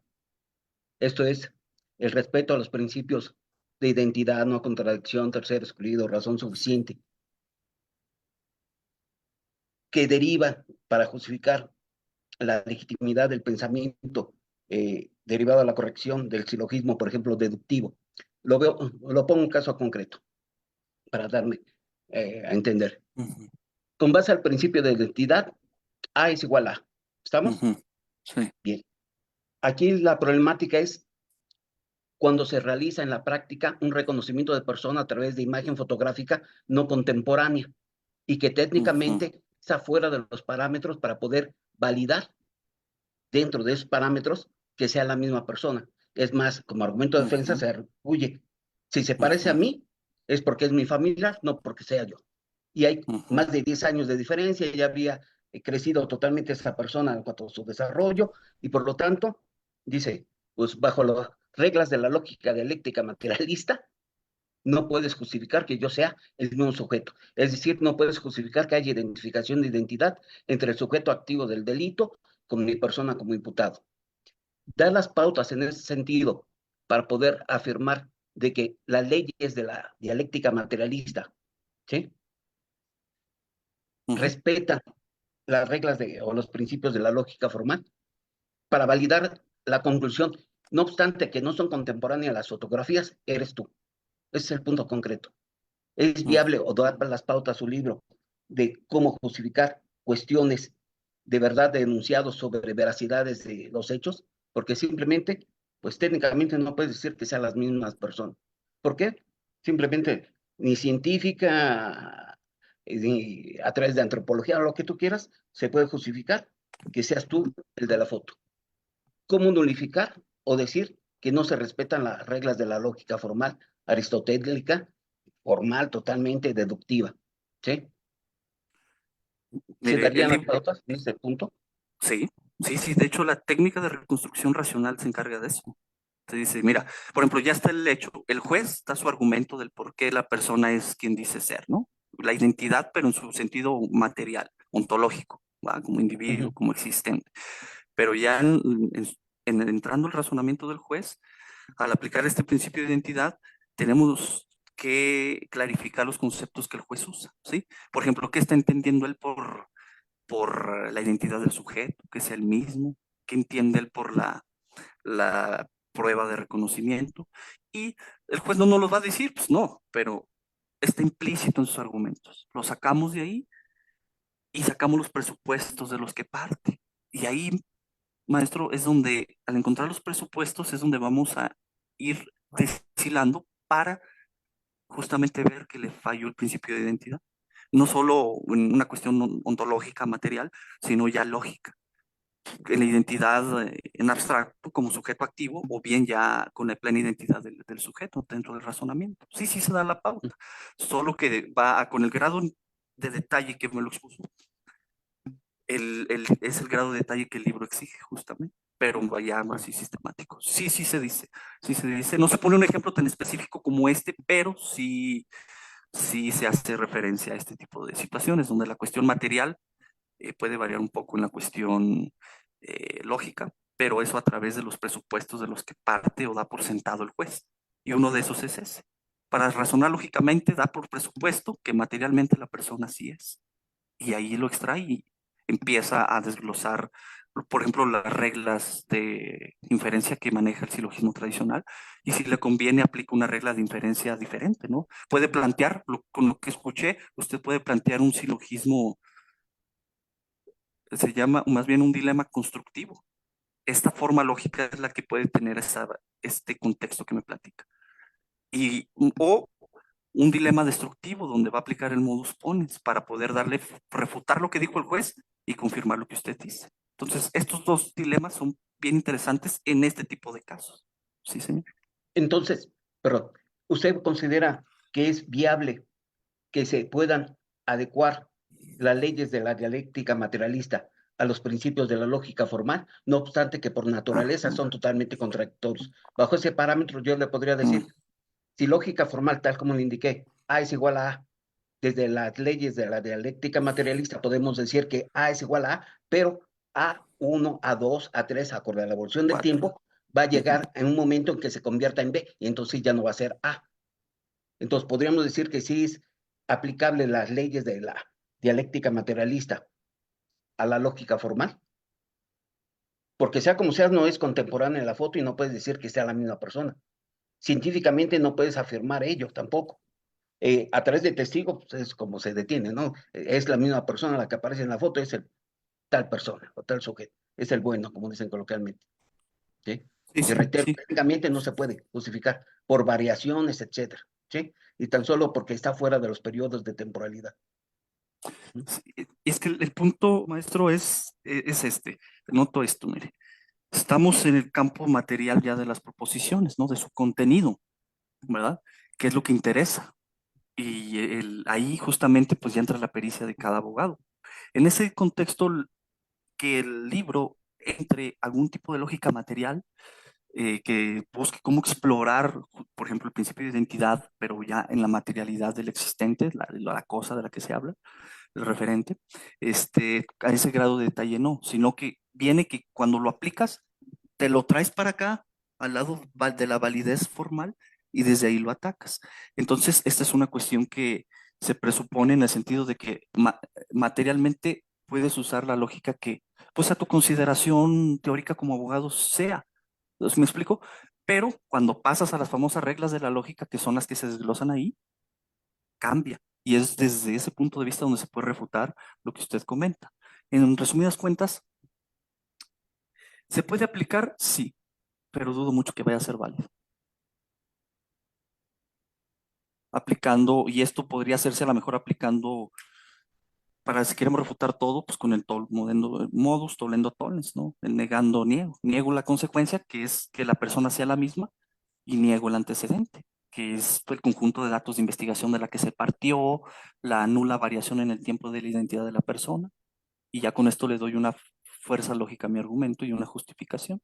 Entonces, es complejo, sí, maestro, es complejo lo que propone, pero no dudo mucho que se aplique y que haya problemas de validez deductiva. Entonces nos basaríamos a la determinación de la actualización del principio de razón suficiente, pero no tanto como coherencia, sino como congruencia, para justificarlo precisamente de que efectivamente hay una correspondencia o no en la actualización. Exacto. Para allá va Ojalá la me cuestión. pudiera mandar su número porque para mí es Exacto. más fácil por WhatsApp, porque me interesa adquirir su libro. Es interesante escuchar. Gracias, muy amable. Gracias. Adelante, maestro Pedro, por favor. Sí, muchas gracias. No, nada más rápido al maestro Gonzalo, porque hablaba de la dialéctica materialista y en base a los principios y como que no le entendí la pregunta, o sea, cómo mete los principios de la dialéctica materialista sobre qué, sobre la evolución de los ciclos históricos, la determinación de la materia, sobre la evolución de la conciencia, la negación de la negación, la realidad sobre la realidad de la verdad de Feuerbach. La verdad no se lo entendí, es una pregunta de buena fe. ¿Cuál sería la relación entre lo que plantea el maestro Sarellano y el materialismo dialéctico? Nada más para entender un poquito la pregunta. Yo entendí que fue la cuestión interpretativa, maestro, ontológica más que Ah, nada, la interpretativa. Ah, muy bien, muy bien. y la Así es estructura como racional, justificar, ¿verdad? cómo Ajá, justificar si se puede actualizar o no. Ahora sí, el principio de la lógica dialéctica, ¿sí? Con los principios de la lógica formal, porque son antagónicos. Uno es estático, exacto, el otro es dinámico, exacto. ¿sí? Ese es el punto. Gracias. Pues es que está la respuesta, maestro. Ya nos dio la respuesta también, o sea, se confrontan en sí mismos y eso no nos puede dar un argumento válido para resolver un caso específico, ¿no? Puede darnos un ejercicio, pues, de razón teórico, tal vez, académico, pero en la práctica su materialización, pues es quizá, conjeturo, conjeturo, no afirmo, conjeturo, puede ser hasta violatoria de derechos fundamentales. Entonces, Es trabajaría razonar sobre de esa manera. razonabilidad, no tanto sobre racionalidad, para poder justificar acorde a un estándar de prueba si es viable o no dar por probado el hecho. Porque aquí sea como sea, hay la afirmación de testigos que dicen es la misma persona, aunque no tenga apoyo científico para poderlo justificar. Y a lo sumo sería solamente por convergencia la corroboración, es decir, pues estadísticamente Ujú, puede ser, pero no mm. te puedo afirmar categóricamente que sea. ¿Y eso qué está haciendo usted? Planteando una hipótesis. Va a llegar a una conclusión de una premisa que va a ser una hipótesis que puede ser refutable a través, por ejemplo, del modus tollens. El tema, ¿cuál es la clave, maestro? Hacer el libro dice esto, hay que hacer en este caso, una equivalencia. Las nociones del materialismo dialéctico, hágalos o reestructúrelos a la lógica en eh, la que quiera, la proposicional, la de predicados, reestructúrelos argumentativamente para ver qué consecuencias obtiene, ¿sí? Entonces, esa serie de equivalencias, ¿por qué son equivalentes? Porque van a hablar de exactamente lo mismo, la identidad de una persona derivados del reconocimiento, de una diligencia de reconocimiento de identidad de una persona. Entonces, hablan de lo mismo, pero en el lenguaje se expresan diferente, pero son en significado equivalentes. Ese trabajo racional, que es el que comenta usted, es el que estimo tiene que hacerse también, porque va a hacer el ejercicio de racionalidad mediante estas reglas de inferencia. O sea, hablando del mismo objeto, maestro, hablando del mismo objeto, solo va a cambiar el enfoque racional, ¿sí? Entonces, esa es la clave que da el libro. Dice, mira, algunas veces, y está explícito, creo que en las últimas páginas, algunas veces vas a tener que hacer una equivalencia proposicional, algo así, o una equivalencia entre las proposiciones, vas a tener que parafrasearlas, ¿sí? Si vienen de una concepción teórica, lógica, materialista, dialéctica, hegeliana o la que quieras, reformúlala en términos de las reglas de inferencia que se te dieron y extrae consecuencias. Porque al final de cuentas el objeto del que hablan son el mismo y por eso el libro empieza con una semántica. Aquí el objeto juega un papel importante, maestro, para sacarle la racionalidad. Y así es como lo veo yo. Tiene que ser una equivalencia entre las proposiciones para poder refutar a lo mejor esa aplicación de la del materialismo dialéctico al no adecuarse a la famosa sana crítica, entendida como silogismo aristotélico o reglas de inferencia que se dan en el libro. Ese es el punto clave. No es difícil, nada más va a ser un poquillo tedioso estar ahí reformulando. Yo, por ejemplo, tengo que reformular hasta 10 veces la misma proposición, pero es tedioso nomás, pero no es tardado y ni tampoco es complejo. Ahí está la clave, hacer una equivalencia proposicional del materialismo dialéctico que usted comenta a la lógica que usted quiera, de conjuntos, proposicional, etc. Y sin perder de vista que habla del mismo objeto. Ahí va a ser la clave. Funciona, y chido. Porque está reconstruyendo el argumento. Está haciendo este trabajo que se propone en el libro. El libro da pautas para eso. Es que es bien potente, esa es la fuerza argumentativa de la que habla el libro, ¿sale? En consecuencia, pues, esa sería mi participación, maestro. Es interesante lo que usted propone, pero tampoco lo veo muy complejo. Muy bien, pues muchísimas gracias, abogado Andrés Arellano. Sin duda es una excelente propuesta la que usted nos trae en esta noche y pues le agradecemos ahora sí su tiempo por estar aquí con nosotros en su casa Jurista Ius. De igual forma, le agradecemos al abogado Pedro Durán que él fue uno de los iniciadores para poder realizar esta charla, ahora sí, del día de hoy, esta presentación del libro y poder darnos cita el día de hoy aquí. Licenciado Mauricio, ¿algo que quiera agregar mientras comparto pantalla para mostrarles una vez más la portada del libro? Sí, gracias, maestra. Bueno, primeramente agradecerle al maestro Andrés por permitirnos ser partícipes de esta publicación de su libro, y al maestro Pedro Durán por acompañarnos y dar esta breve reseña, pero sobre todo muy concisa, y todo lo que viene dentro del libro, que está abriendo realmente, lo dijo usted al principio, maestro Andrés, va a generar y generó sobre todo atención y sobre todo ciertos conceptos que a veces se nos olvidan, y qué bueno que usted nos está recordando y sobre todo invitándonos a tener una forma diferente de ver las cosas. Eso lo agradecemos, y como siempre me toca decir lo que siempre me toca decir, que es comprometer siempre a quienes nos acompañan, nos hacen el honor de acompañarnos, y que esta no sea ni la primera ni la última vez. Esta fue la presentación del libro, pero ojalá y pudiéramos contar con ustedes también como docentes de esta plataforma digital, de todos los conocimientos que tienen ustedes. Para nosotros sería un honor y un gusto tenerlos, y yo creo que toda la gente que estuvo viéndonos en los diferentes medios que publicamos, para que nos pudieran acompañar en otra ocasión, ya sea en un taller, un curso, lo que ustedes deseen. Esta aula virtual es de ustedes y los invitamos a que se unan a ella. Muchas gracias, y pues bueno, nuevamente darle las gracias y volvemos a repetir. El día de hoy fue la conferencia gratuita Teoría del Caso, una visión científica, presentación del libro Más acá de las palabras. Un título muy llamativo, me llamó mucho la atención, Más acá de las palabras. Y pues bueno, creo que nos fuimos más allá tanto del tiempo establecido y de todos los conocimientos que nos brindaron el día de hoy estos grandes ponentes, el maestro Andrés Arellano y el maestro Pedro Durán. Muchas gracias, buenas noches. Adelante. Al contrario, gracias. Sí, sin duda, pues como ya lo comentamos, es una excelente propuesta y pues les agradecemos por habernos acompañado ahora sí en esta noche, aquí en este lunes, pues ya ahora sí casi terminando todas las actividades del día de hoy, y les reiteramos que para quien quiera adquirir esta magnífica obra de forma digital, aquí el abogado Andrés Arellano dejó su número de contacto. Si lo puede repetir, ya lo dejó aquí en el chat, sin embargo, si lo puede usted repetir para que las personas que nos ven por medio de Face puedan ahora sí anotar su número, incluso quienes nos ven por repetición. Sí, miren, el WhatsApp es 492-259-1795.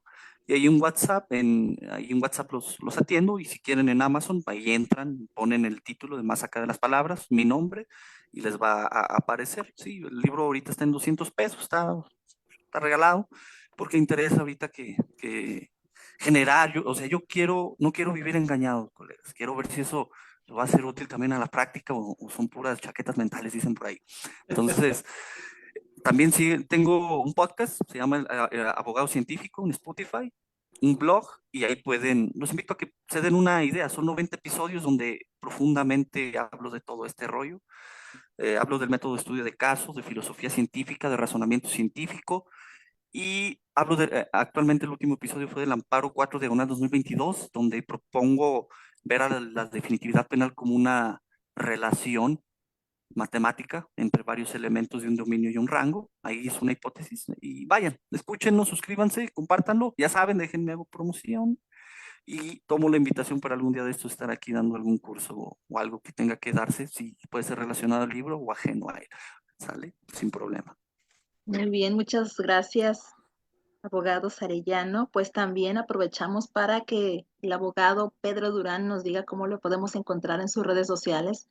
También por ahí, ahora sí, es panelista en otras plataformas. Adelante. Bueno, muchísimas gracias, maestra, maestro Andrés Arellano, maestro Mauricio, pues muchísimas gracias, de verdad. Les tomo la palabra cuando se pudiera dar o se pueda dar alguna tertulia, algún curso. Yo encantado, cuenten conmigo para poder desarrollar ese objetivo. Bueno, miren, yo en Facebook pues aparezco como Pedro Durán Laruso, Instagram pues casi no lo uso. Tengo un canal de YouTube que ya estoy llegando a los 500 suscriptores, pero tengo que decir una cosa, en el canal hablo más de temas económicos.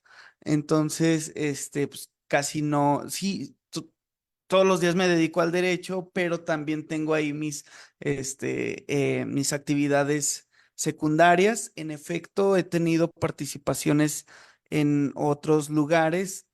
Casi se pudiera decir que es de las primeras ocasiones que participo en el ámbito del derecho porque soy muy grillero, entonces ando en otros aspectos, pero en el tema del coloquio jurídico pues casi no tengo tanta injerencia. Sin embargo, pues me gusta muchísimo. Así que les agradezco muchísimo, maestro Andrés, como siempre un gustazazo y muchísimas gracias.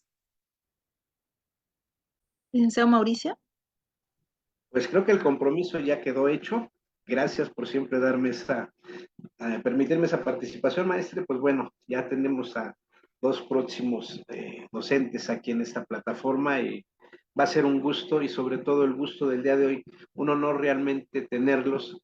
Excelente libro, va a tener todo un éxito y de verdad yo siento y creo que sí tiene todo para que sea publicado por alguna editorial. Mucha gente nos está viendo, a lo mejor alguien conoce y va a despertar ese interés que ha despertado el día de hoy por nosotros. Muchas gracias a los dos, maestro Pedro Durán, maestro Andrés Arellano. Un fuerte abrazo, les mandamos un abrazo virtual y pues estamos a sus órdenes. Gracias a todos, muy buenas noches. Gracias, maestra. Gracias. Gracias. Que pasen bonita noche. Nos vemos mañana en nuestra siguiente transmisión. Síganos en nuestra página también como Jurista Yus. Bonita noche.